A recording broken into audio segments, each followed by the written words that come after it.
Hey, Beastista here, and welcome to week 4 of the VDL Crew battle.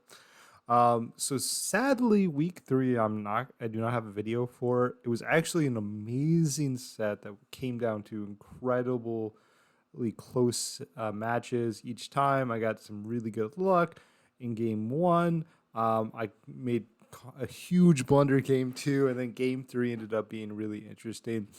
However, my recording ended up being completely useless, and so I was unable to have a recording. However, we did win, and so with that, I'm actually won the first 3 weeks of the VDL thus far, and our team is doing quite well. We've actually only lost 2 games, and we with that we've won 10, so we're 10-2 going into this week of week 4. And this week we're playing against the One Slap game, and specifically Terracroc of the One Slap gang. And with that, we can see the matchup. And so here's the matchup. So their team is pretty scary overall. The big thing is that their team has a lot of very slow, bulky mons, and so the big concern is being able to, you know, break through Pokemon like Ting Lu, like Enamorous Therian, and big damage outputs from like Iron Thorns and Hariyama, and then also they have a very strong Trick Room package. And so the big idea is that I want to be able to take some hits and then go back with them. One of the good things is their team, other than a couple of their faster mons, is pretty slow overall, and so we can kind of go a little bit bulkier rather than speed. And for the first time, I feel good about leading a strategy that I can entirely focus on the draft of my team, which is Perish Song. And so with this, we can kind of see the first 2 Pokemon in Screamtail and Gothorita is Shadow Tag plus Perish Song on the Screamtail. And so the idea is we can fake out to prevent damage, go for the Perish Song, double protect the following turn, and then have Screamtail to Encore or disable, depending on if they try to like set up on turn 1 or if they try to whatever their best damaging move, we can disable it and to help survive, and then switch out and get the double knockout on turn 3 with the Perish Song. And then we have Terra Fairy to survive dark moves from like Ting Lu, and then we have the poison, mainly to survive, like some of the poison from like a Venomoth or whatnot. So obviously there's some downsides to this strategy, mainly if they do have Mischievous, which is a ghost Pokemon, which can always switch out. And they have, other than that, the main way they're going to be able to switch out is going to just be if they have like a U-turns or Shedtail, which is specifically really only 1 Pokemon on their team. And so I feel like we have a pretty good chance to be able to get the Perish Trap in, and at the very least, Screamtail in the back being able to Perish Song once they only have 2 Pokemon left is also pretty good. So below that, we have our other Pokemon. So we have Urshifu. So Urshifu is Terra Poison as per usual with Life Orb. It's pretty bulky this week, and then we have Wicked Blow, Poison Jab, and Low Kick. Decided on Low Kick because for most of the Pokemon that I'm going to use fighting coverage for, namely Iron Thorns and Ting Lu, it's going to be the same damage as close combat, and it doesn't lower my special defense or defense, and so it's overall better. The only Pokemon that I might use it on that won't do as much as close combat is going to be the Cyclizar. However, it should one-shot the Cyclizar if it doesn't Terra, even with it being less than 120 base power. Next up, we have Kilowattrel, pretty straightforward. I don't really think there's much reason for Tailwind since they don't really have Tailwind, and so Kilowattrel's, and I also think they're probably going to try to focus on Trick Room, and so just Focus Sash so I can take a hit, and then just Electric coverage and then Flying coverage, which hits everything on their team for at least neutral. Next up, we have Rillaboom. Rillaboom is Grassy Seed, so we get the defense boost, pretty bulky. It's got Wood Hammer and Acrobatics, which hits everything on their team for neutral. The only thing that doesn't really hit is if they have a Terra Steel Mon. And then we have the Fake Out to help disrupt. It also helps with some of the Perish Trap because if I switch out Screamtail a turn earlier, I actually can get a Fake Out and then guarantee the switch in. And then Other than that, I'm Terra Fairy. So Fairy is mainly just kind of a generic neutral typing, so that my bulky Rillaboom doesn't take any super effective damage. I considered a couple of other Terra types like Terra Electric to be able to take like a Terra Flying, Terra Blast from Enamorus. I considered just Terra Flying so that I can get a little bit more damage from Acrobatics, but I decided to just go Terra Fairy because it's a fairly good neutral type. And then finally, we have Vaporeon, pretty much the fairly standard set I've been using thus far in Protect Yawn, Muddy Water, and Ice Beam. And with a Citrus Berry, so with the Citrus Berry, I should be able to take pretty much 2 attacks from anything. I considered leftovers instead, just for the passive for healing. But I decided on Citrus Berry just because I didn't want to I want to be able to take comfortably 2 like Moon Bass from like a Choice Specs Enamorous, which you can't really do with the leftovers. And we decided to go with Terra Ground specifically because they don't really have any Grass Mons. And because they don't really have Grass Mons, the main damage that's going to be into Vaporeon is going to be electric for super effective. And so the Terra Ground can make what would be a super effective move do actually 0 damage. And other than that, Ice and Water pretty much hits their entire team for reasonable damage. The only water Pokemon is really Basculin, which honestly Muddy Water is still going to do okay damage into. And so with that, let's get into the match. So before we start, I just want to say that sorry in advance. There's going to be a couple of times in which the video is going to become a little choppy, and so there's not much I can do about it in hindsight. My future videos won't be like that, but overall, I think the video is okay.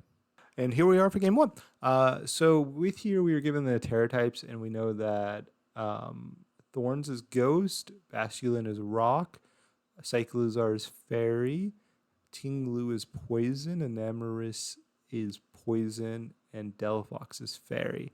And so with this, one of the big things is no Mischievous, and no Slow-Row, which means they have no Trick Room. And in addition to that, they have 1 Ghost Terror and Iron Thorns. And so I definitely think that Perish Trap might be a reasonable bring because it's a pretty reasonable way to kind of deal with that. And then Urshifu and the Rillaboom kind of make reasonable sense in the back, even though I do like Vaporeon. I strongly consider Vaporeon, especially as a free switch in into like a wave crash from Basculin. Like I said, I don't know if this is like kind of the right call. I kind of just felt like leading this because I really was excited to actually go with Perish Song. But I do think that Urshifu and Rillaboom make the most sense in the back because Rillaboom is a pretty good switch into a lot of the Pokemon that they have. And then Urshifu is just kind of generically the best damage into the team. And so, like I said, I'm not sure if this was the best decision on lead, but this was kind of the main core of the team I brought, and so I wanted to use it. So with that, let's get into the game. So they end up leading the Delphox in the Basculin, and I leave the Gothorita in the Screamtail. This is pretty clean lead for me because I have a pretty safe just fake out into Basculin since it's very unlikely to be Covert Cloak. It's likely going to be Choice Scarf, Choice Band, or something like that. And so we can just fake out there and go for the Perish Song and pretty, safely get them on timer without taking much damage because Delphox doesn't threaten either of these Pokemon for much damage. And so the fake out goes into the Basculin and we get the Perish Song off. So hopefully we're going to be able to get some kills with that later on. And they go for a Howl from Delphox, increasing the attack of both it and the Basculin. And then the Basculin flinches. And so definitely a little bit scary that the Basculin's at +1, but I feel like we're not the worst shape. I definitely... obviously, we have to protect with the Gothorita here. There's no questions about that. And the big question is, do we protect with the Screamtail or go for the Encore onto the Delphox, making it not be able to attack? The downside, if we Encore the Delphox, is if they attack the Screamtail likely dies with a +2 attack. However, if we just double protect, then Delphox can, kind of get a free attack off. We decided to go for the double protect because I don't want to take an attack from the Basculin, especially at +2, because that definitely should kill the Screamtail. However, in hindsight, that might have been an okay play because even if it died, I can just bring in Rillaboom, fake out Basculin and then double protect the final turn of Perish Song, and at the very least trade Gothorita and Screamtail for both of their 2 Pokemon. However, we do see they just go for an Overheat into the Gothorita, and they did in fact go for a Wave Crash into the Screamtail, which means that if I did Encore the Howl, my Screamtail probably would have died. And so here, there's not much to do. There's only 2 turns left of Perish Song. And so we got to just go for the double protect with Gothorita. There's not much you can do otherwise. And then the options are to disable either the Basculin or the Delphox. So Delphox, I was told by one of my teammates, it could be eject pact, and overheat eject bot can make it get out of Perish Song. And I'm like, oh, maybe that means I have to disable that. However, I think that was obviously not the best play, in the fact that Basculin threatens to kill both of these Pokemon at +1, especially if it's Choice Band, which is the most likely item. And I definitely think that we probably should have just disabled the Basculin, because what we see is we do disable the Delphox, preventing it from going for an overheat. However, which works. However, they end up going for a Wave Crash, and the +1 adaptability Choice Band Wave Crash kills my Gothorita, meaning that I am not going to get a Perish Song on either of these Pokemon, which is going to be terrible for me. And so completely wasted my first turn because I kind of made the dumb play of not disabling the right mon. Because even if they do switch out, at the very least, I take a very small chunk of damage and I trade Basculin for basically, 50% on one of my Pokemon. And that's like definitely a reasonable play. And so I definitely think it was a major misplay. I was kind of being super greedy and hoping that I was going to be able to get this. And so here I decided to just switch out into Rillaboom so that my Screamtail doesn't die from Perish Song, and then go for an attack. After I selected this, I was a little bit hesitant of maybe they just steep Basculin in and go for an attack, because if they do that, they have a chance to kill one of these Pokemon. And it definitely outspeeds me. And so I definitely think that is probably a reasonable move, or maybe even the optimal move, to protect the Urshifu here. Because, yeah, like Rillaboom is pretty safe no matter what if they switch in. But Urshifu definitely could get killed if they don't switch out the Basculin. But I definitely made the bold decision that they were going to switch out Basculin to not want it to die. But Rillaboom comes in, we get the defense boost. And they switch out the Delphox, as we expect, so it didn't die to the Perish Song and to the Enamorus. And then they get a Wave Crash off, and they one-shots the Urshifu. And this game was going terribly. So, like I said, this was definitely avoidable. I think that I was being overly greedy, and this was a very bad start of the game, in which if I just disable the Basculin, I'd only kill one. Basculin dies, but I basically take no damage. I take 1 overheat from one of my Pokemon, and that is the only damage I would have taken, and Basculin would be dead, and I'd have Screamtail still in the back for later, and be in pretty good shape. But now we're down 2 Pokemon, and we traded Basculin for both Urshifu and Gothorita, which is in pretty bad shape. So here, there's not much for me to do. I had the Terra to get rid of out of range of the Overheat, and I protect Screamtail because Screamtail has no offensive moves. I can't Perish Song because they have one more Pokemon in the back, and I can't disable or encore anything because I'm the fastest Pokemon on the field. And so Screamtail protects the only reasonable play, and then Terra Acrobatics hope to kill, the Delphox. So we Terra and go for the protect, as we said. Their Delphox is faster, and it goes for a Dazzling Gleam just to get a little chip, I'm assuming. It doesn't do too much damage to my Rillaboom, but a Acrobatics does do a chunk, and I even get a crit. It still doesn't get the kill, sadly. And they end up going for just a Moonblast into the Screamtail. And here, I definitely can see an out, which is if they just click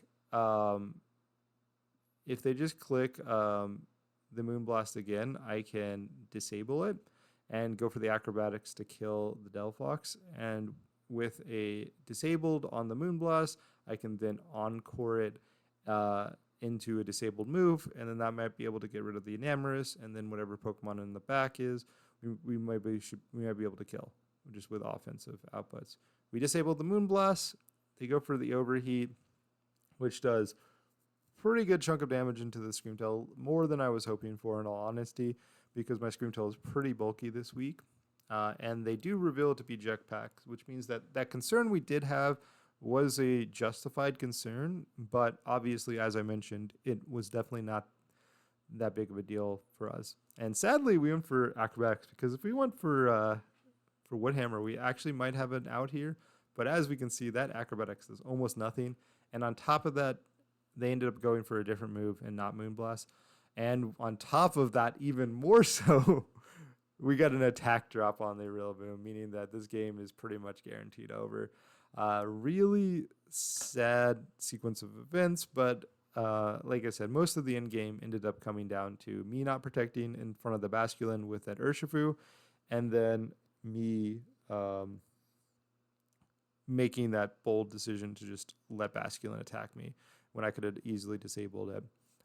So here, pretty much the game is over. I can try to kill something with acrobatics. With Rillaboom, Enamorus seems like the most likely to be able to get killed, since it's not getting healed by leftovers and not getting killed by the grassy terrain. And it's also probably a little bit generically less bulky than the Tinglu, in which we can see here goes for the Terra Poison, which means that acrobatics is the most damage I'm going to be able to do into it, which is not going to be great damage. Yeah, and so like I said, just go for the protect, since there's not much else to do with that. Acrobatics does mediocre damage, in all honesty. The fairy move ends up doing a bunch of damage, and it gets another attack drop, which means I'm doing less, and they end up killing the Rillaboom with the steel move. And now the game is completely over. All I can do is click Perish Song, but because I'm the fastest Pokemon on the field, even if somehow I get a double knockout with Perish Song, they have a Pokemon in the back, and even if they didn't have a Pokemon in the back, Perish Song still prevents me from winning, because I'm the fastest Pokemon. So I just click Perish Song because I don't want to reveal any more information. However, I do think that we revealed most of the moves, if not all our moves, from Screamtail. And with this, we just died to the Heavy Slam. So game one definitely didn't go great. I think it could have gone very good, and it was entirely my own fault that it didn't go good. And so there's not much I can say about that, other than it was definitely a pilot error rather than a team error. So with that, let's get into game two. So here for game two. So one of the big things that I noticed from game one is that they do not seem to be Trick Room on Delphox, and they don't seem to be particularly concerned with speed control and or have any like Scarf Mons. And so Kilowattrel seems like it's going to be the fastest Pokemon no matter what, and I feel like it is very worthwhile to bring in the lead. I decided I also feel like Vaporeon seems really important. Just as a bulky threat, it also is immune to the wave crashes from Basculin and also threatens the Delphox. And then the back two kind of are up for debate. I think Urshifu kind of just generically should always come because it's the best damage into their team. And then the big question is Rillaboom versus Screamtail or Gothorita. And Rillaboom, though, didn't do great this last game. I think it's probably the best, especially without the Perish Trap mode. And so with that, let's get into game two. So they end up leading the Cyclizar and the Iron Thorns in front of my Vaporeon and Kilowattrel. And we also see that they are booster attack on their Iron Thorns. And so here I want to prevent Cyclizar from going for something like a Shed Tail. And so I just want to do most damage as I can to prevent it to possibly get it below 50% HP. And if I do, then it cannot Shed Tail. And so I just go for the Air Slash there. And here I want to go for a Yawn to prevent something like a Swords Dance, but also just to kind of encourage this Iron Thorns to switch out. And the most reasonable play in my mind is to go for a Terra Ground to prevent it getting from one shot, because I can take a Wild Charge but I cannot take a plus or a booster energy wild charge from the Iron Thorns. So we get the air slash off, and it does over 50%, which is really good. Means they can't shed tail. However, they don't go with the shed tail. They go for a mud shot, which is really weird because I wasn't expecting them to try to care for speed control, and they just go for the ice punch, getting Kilowattrel back down to its sash. So overall, I think it was a reasonable turn. The -1 speed is not really a big deal. I think they might have been, trying to play around me going for a tailwind here. But with that, I feel pretty good because I can just go for a clean air slash into the Cyclizar, which will kill it if it has a similar damage roll. And then I can either go for Protect or Muddy Water. Muddy Water will do the most damage, and I think it's pretty safe since I should take an Ice Punch from this range, especially since the Cyclizar will die from an Air Slash, and so they can't really double up. And so they end up switching out the Iron Thorns, which makes sense because they don't want it to go to sleep. And they bring in the Ting Lu, which is going to make my Air Slash not kill because of Vessel of Ruin. So as we see, it survives. It went for a taunt, so I can't yawn again, which is not too big of a deal. And the Muddy Water should kill it from this range. However, Muddy Water misses the Cyclizar, which is not too big of a deal. Honestly, maybe even a plus side because it does reasonable damage into the Ting Lu, which we know from last game has leftovers. But the reason why it's probably a plus side is because now I can get a guaranteed kill on the Cyclizar by just going for a Volt Switch. And that basically makes me only have to deal with one Pokemon on their team. And because they went for the taunt, I can't yawn, which I probably would have. And Muddy Water is really the only reasonable play at this point. So they Terra Poison Ting Lu once again, which I don't particularly care about. It means I do a little bit less damage with Muddy Waters, but not a really big deal because Volt Switch does come in, kill the Cyclizar, which as I expected. And we have a pretty clean switch in here to either Urshifu or Rillaboom, and I decided that I'd prefer Urshifu just because it seems like the more offensive threat on the field. And I don't want to, get hit by like a random rock slide, which they might have gone in here, which Urshifu will resist. And they go for a Sand Tomb into the Vaporeon, which is going to do continuously passive damage for the rest of for the next, couple turns. But I definitely am not, too concerned with it because as we can see, we get an accuracy drop with our Muddy Water into the Ting Lu, which means that there's a chance it's going to miss its move. And yes, we're getting slowly chipped down, but I don't really care too much because I can pretty comfortably just continuously, do damage because my Vaporeon is not really threatened by anything. And so here, I don't think a Poison Jab is going to kill it, and so I go for Detect so that I can get an Ice Beam off into the Enamorus because the Ice Beam plus the Poison Jab should kill. Obviously, there's a chance that I could have just kind of doubled up if my Vaporeon's faster, but I'm not 100% sure it's faster at this point, and I don't want to risk it.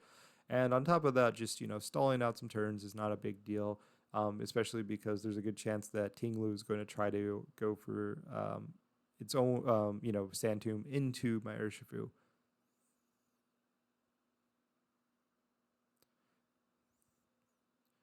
And we get the Detect off. And they go for a Stomping Tantrum into my Vaporeon. So actually ignoring my Urshifu here. And we do get the Citrus Berry proc, which means I'm in pretty okay health. And they end up just going for a Moonblast. And as we can tell, they are faster with my Vaporeon. This is because of the speed drop earlier on turn 1. However, I feel pretty good because at this range, I feel like Poison Jab should kill the Enamorus. And on top of that, they already used the Terra, so it's pretty much just a safe one. Because even if they do bring in the Iron Thorns, it is, okay damage to it.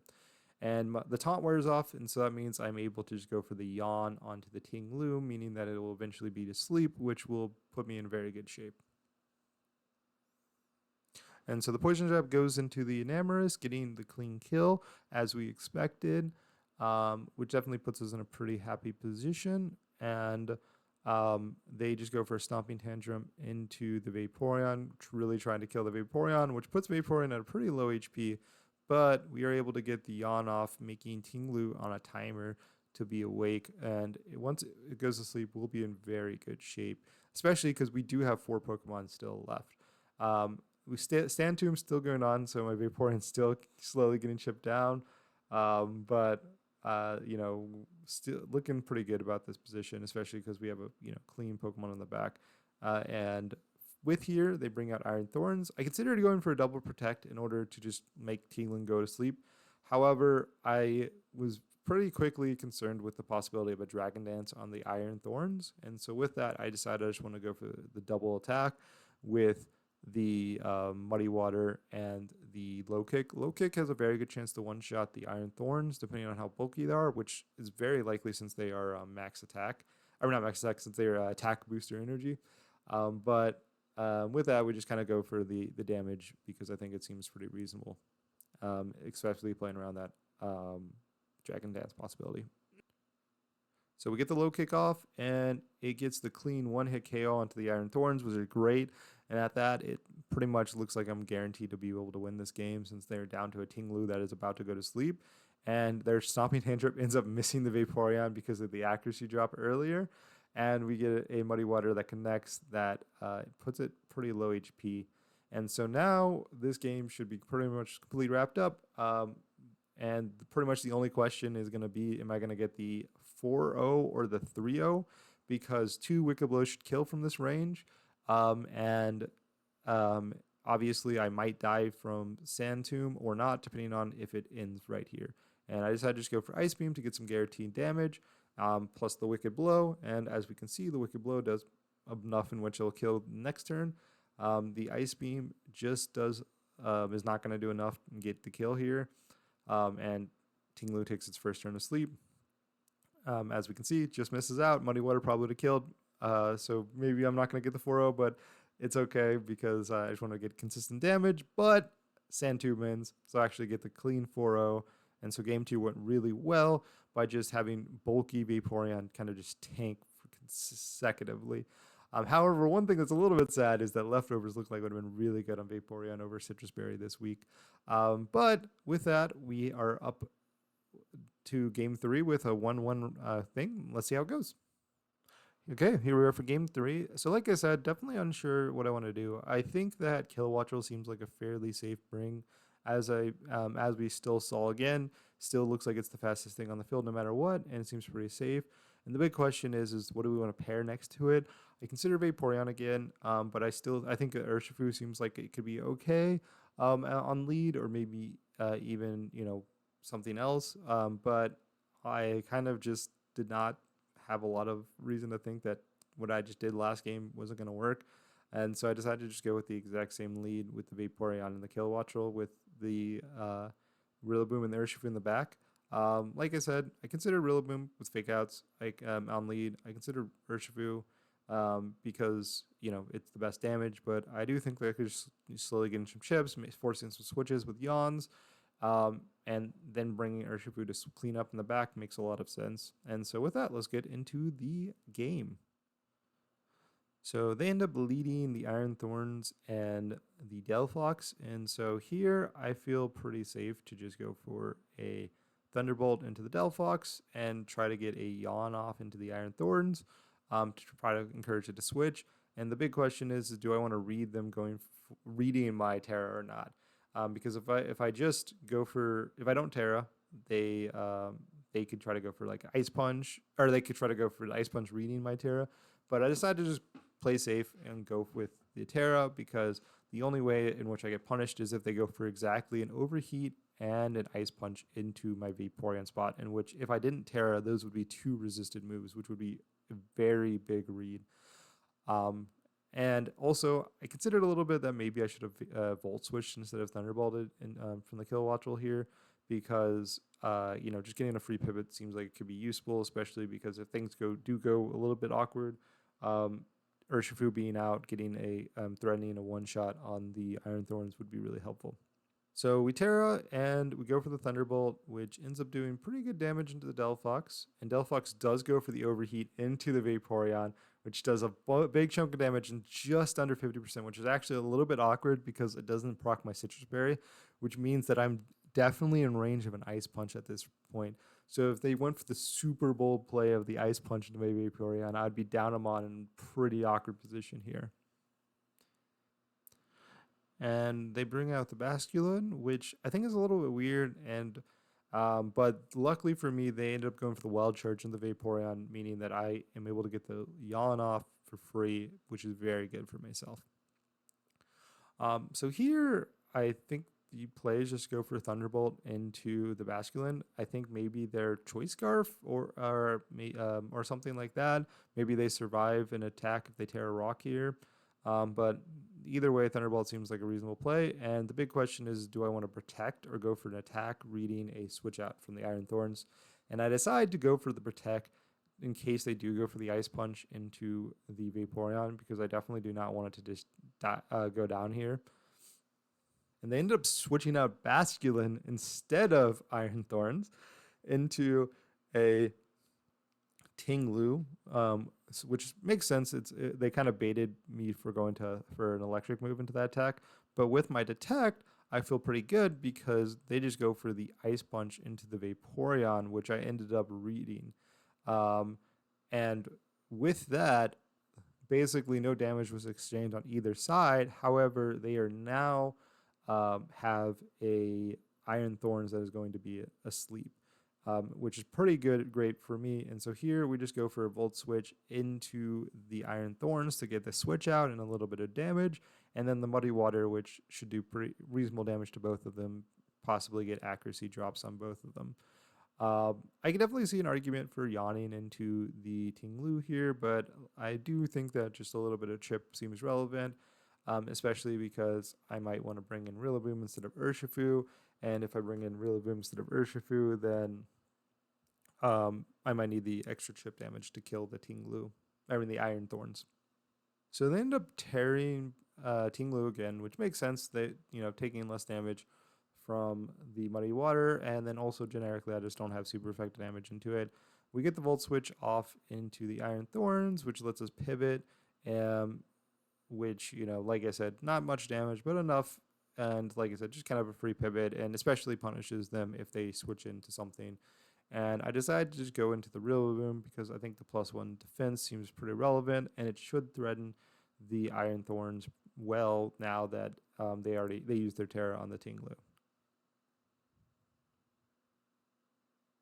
And we get the Muddy Water off, and we're faster, as we can see this game, without being -1 speed. And then just going up for the Sand Tomb, which gets me below 58%, which means my Citrus Berry will activate. And with the Grassy Terrain healing, it kind of the passive effect is not as big of a deal. And so here, the pretty reasonable play just to go for the Wood Hammer. That should kill Iron Thorns, and honestly anything that switches in, and then go for the Yawn into the Tinglu, because Tinglu, as we see, the damage from Muddy Water is pretty much doing only slightly more than that of Leftovers. We end up getting the Wood Hammer off into the Iron Thorns, getting the kill as we'd expect, and we're able to get the Yawn off into the Tinglu here, making that it's going to kind of have to be forced to switch, or it's going to fall asleep soon. And Tinglu ends up revealing that it is Terra Poison, doing a pretty good chunk of into Rillaboom. Honestly, more than I was expected, since I'm at +1 defense with the Grassy Seed. But with the with the recovery from the Grassy Terrain, it's not in terrible position. So they bring out Delphox, and I consider protecting to kind of stall the last turn so that they fall asleep if they don't switch out. But I decide that I'm okay with just sacrificing Rillaboom here if I need to, and going for double attacks, in which I go for the Muddy Water and the Acrobatics, in which if either of them connect, should kill Delphox. So they end up switching out the Tinglu, which makes sense because they don't want to go to sleep, and they end up bringing in their last mon, which is Basculin.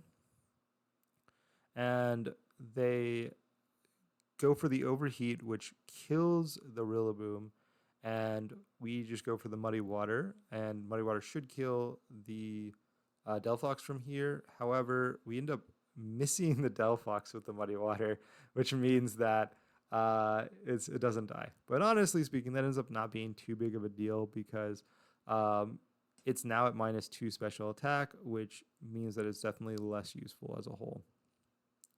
And so here we just bring out Kilowattrel, and Kilowattrel's play is pretty straightforward, which is just go for the Thunderbolt into the Basculin, which gets killed, and the Muddy Water, which should hopefully kill Delphox if it connects. In which, if it missed this time, would be a little bit annoying, even though this last one, the miss wasn't as big of a deal.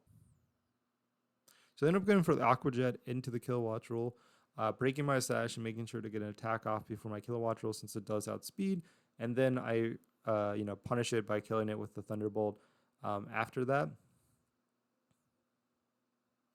And then Delphox is able to get an overheat off into the Kilowattrel, killing the Kilowattrel, which is not the worst exchange for me since, as I said, the big concern was just to get rid of it.